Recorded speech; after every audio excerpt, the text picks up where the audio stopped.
Almost every year, Tim Cook comes out on stage for Apple's spring event and says, "Good morning and welcome back to Apple Park." And this time, it's gonna be legendary. So in this video, I'm gonna tell you guys exactly what you should expect at this month's event and what you absolutely shouldn't. So let's get started. Just like last year, I expect Apple to talk about their TV Plus service and show off some brand new trailers, probably including season 2 of Severance, which they actually gave us a sneak peek of at last year's September event. But that's not what you guys care about. You guys care about the Apple products, so let's get into those. Now, obviously, every single year Apple releases brand new colors for the iPhone lineup, including for the Pro models and the regular ones, like the green color that we got last year for both of them. They also always give us brand new spring colors in terms of their iPhone cases and their Apple Watch bands. But in terms of the actual products, I know a lot of you think that we're gonna be getting Apple's VR headset, and that's probably because of Ming-Chi Kuo's leak back in January saying that the mixed reality headset is likely to debut at either the spring media event or WWDC. However, just a couple of weeks ago, Mark Gurman came out and confirmed that there is a delay and this headset is not coming until June at Apple's WWDC event, and that makes the most sense because that's for developers, so they need to show it off to people who actually make the VR software and apps, so it makes perfect sense for WWDC. And then now moving into different Mac products, a lot of you guys are excited for the iMac, specifically the update to the 24-inch, because the Mac Mini just got the M2 chip, which is great, but I have some bad news for you guys. A couple of weeks ago, Mark Gurman confirmed that the new iMac 24-inch is not coming until late 2023 at the earliest, which means that it's not going to be coming with an M2 chip update. And he actually told us that a very long time ago, back in April of 2022, he said the iMac with M3 chip is already in the works, which hinted that the M2 model was going to be skipped completely. And Mark Gurman has been hinting at that for a while now, like in December when he said that the new MacBook Pro models would be launching in early 2023, but the iMac would only be possible later in the year. And then he confirmed that the new MacBook Air and iMac would be coming with a 3nm M3 chip, which I am personally very excited about, but that of course is not going to be ready until later in the year. No way it's happening at the spring event. And then for some reason, some of you guys think that the iPad Pro is going to be updated at this spring event, which is not happening, no way, because it just got updated back in October of last year, and it's usually on a 1.5 year cycle. So looking at the latest rumors from Korea's ET News, the iPad Pro is gonna have an OLED display, an awesome one, and it's only gonna be coming next year, so don't wait for that. And then on top of that, Ming-Chi Kuo did say back in January that the iPad mini is gonna be refreshed, but likely early next year. So definitely not this year, absolutely not at this spring event. And going even further, Ross Young has been saying that we're expecting multiple OLED iPads in 2024, which I believe means that the iPad Air is also not coming this year, and definitely not at the spring event because it was released at the spring event last year and it's also on a 1.5 year cycle. So that means late 2023 is the earliest we should see the iPad Air. And now perhaps the biggest one a lot of you guys are waiting for, the Mac Studio update with the M2 Ultra chip. And I gotta admit that this one actually makes sense because this is what Apple did last time with the M1 family of chips. They released the M1, then the M1 Pro and Max for the MacBook Pros, and then the M1 Ultra for the Mac Studio. So you would expect them to do the same thing this year with the M2 family, but unfortunately, I don't think so. And Mark Gurman actually back in early February said that Apple may not launch an updated Mac Studio with M2 Ultra due to similarity with the upcoming Mac Pro. So basically, it is gonna be way too similar, so it doesn't make sense for Apple to release it as a cheaper product or alternative to the Mac Pro, which they definitely want you to spend the money on. And the reason for that is because back in December, Mark Gurman confirmed that the M2 Extreme chip is likely canceled. Yes, the chip with 4 dies, not 2 like the Ultra, but 4, which was what we were very excited for the Mac Pro, no longer coming, so it's gonna be limited to the M2 Ultra. So why would Apple release both the Mac Studio with M2 Ultra and the M2 Ultra Mac Pro? They would clash, so because of that, I believe that the Mac Studio is gonna be skipped and it's not coming until the M3 Extreme is ready for the Mac Pro, and that way they can have the M3 Ultra for the Mac Studio, which sucks for you guys, but it's gonna be amazing when it does come. And now let's finally get into the MacBook Air, and this is very exciting. But before I get into that, I've gotta talk about the best MagSafe iPhone case I've ever seen, the Magic Stand case from our partner K-Scoo.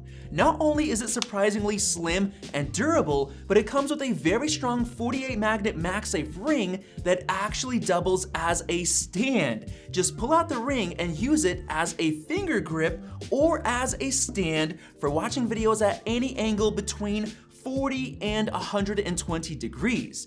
And the best part is that it folds away completely flush on the back, so you can still use it with your MagSafe chargers and accessories. So check out the link and all of the discount info in the video description below. Now, speaking of the MacBook Air, I know some of you guys are thinking that the M3 chip MacBook Air is coming soon, maybe as soon as WWDC or maybe even the spring event, which obviously that is not happening. And here are some leaks for it. Well, we have this one from Digitime saying that the new MacBook Air with the 3nm M3 chip is launching in the second half of 2023. And to me, that makes perfect sense because the M chips are on a 1.5-year cycle. So the first one, the M1, came out in November of 2020. Then about a year and a half later, in the summer of 2022, we got the M2 chip. So now it only makes sense for the M3 to come around a year and a half later, which puts it perfectly at October, November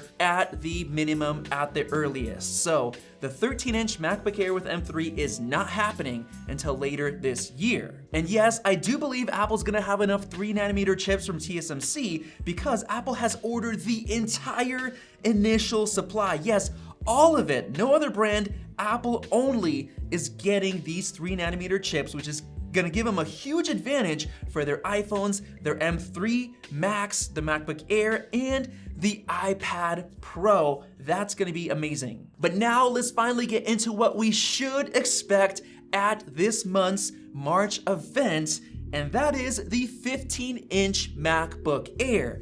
And you know why? Well, because leaks are pointing to the 15-inch MacBook Air coming with the M2 chip. Yes, the same M2 that came out last year and that just came to the Mac Mini, it's coming to the 15-inch MacBook Air. Now, I know a lot of you guys are speculating on what could come to that model. Well, I think it's gonna be literally identical to the 13-inch MacBook Air with the M2 chip. The only differences will be between 3 and 5 changes. You have the larger 15-inch display, the larger battery, the better speakers due to the bigger chassis, and then potentially Wi-Fi 6E and Bluetooth 5.3. And the reason I say that is because we just got an Apple filing for Bluetooth 5.3, and that's amid the rumors of this new MacBook Air, so it could get that as well. And just to add more evidence to this, back in June of 2022, Ming-Chi Kuo talked about the 15-inch MacBook, saying that it could launch in the second quarter of 2023, which starts in April. So the way I see it is this 15-inch MacBook Air gets announced at the March event later this month, but it only ships in early April, and that way the timings match up. Now, he did also say that the name could be changed from the MacBook Air, and it could even come with an M2 Pro chip, which I personally don't believe is gonna happen. I think it's gonna be just like the regular 13-inch, just bigger. So definitely expect the 15-inch MacBook Air at the spring event. And now, of course, we have the other product, which is the Mac Pro. Finally, yes, Apple said there's a 2-year timeline transition to Apple Silicon, and yes, they were late, but only a couple of months late if it comes at this March event. Now, getting into the leaks, we actually had an Apple executive who did an interview earlier this month, actually yesterday by the time I'm filming this. He hinted at the Apple Silicon Mac Pro, saying that they're still working on it, so that could be a hint that it's coming later this month. Now, in terms of the actual design and features, Mark Gurman said it's gonna look identical to the current Intel model, which makes sense because it's the cheapest and easiest route for Apple to do. However, it's gonna lack expandable RAM. That really sucks, but it kind of makes sense because of the unified memory architecture, and having RAM slots would kind of mess up the whole thing and ruin everything. But we do have a saving grace for the Mac Pro, and that was a leak from 9to5Mac, where within iOS 16.4 code, there was references to a new compute module, which I believe is basically an MPX card, just like we have right now for graphics, but a custom Apple card that slots into the Mac Pro. Now, there's a couple of ideas or theories for this. The first one is this one that I agree with, from Jeff Benjamin, saying that we could have the entire brains on the card itself, which you plug in. So it has everything, not including the networking, storage, but everything in terms of the brains, the SoC chip, the RAM, everything on one big card. You plug it in, and then when a new one comes out in a couple of years, you take that one out, you put the new upgraded model in with the M3 Ultra or the M4 Ultra, whatever comes, you plug it in and swap it out. That's fully modular, and that is amazing. But that might be a little bit of a stretch because of the ties to iOS 16, so it might actually just be a custom GPU card that you slot in, and it's not gonna take full advantage of Apple Silicon and the architecture, but it's gonna have a ton of raw GPU performance and maybe even extra CPU, I don't know, probably not, but you're gonna slot in a card and get a big boost for things like 3D rendering, and that's what I think it could be, either of those two scenarios. So with that said, that's what you should expect at this March spring event,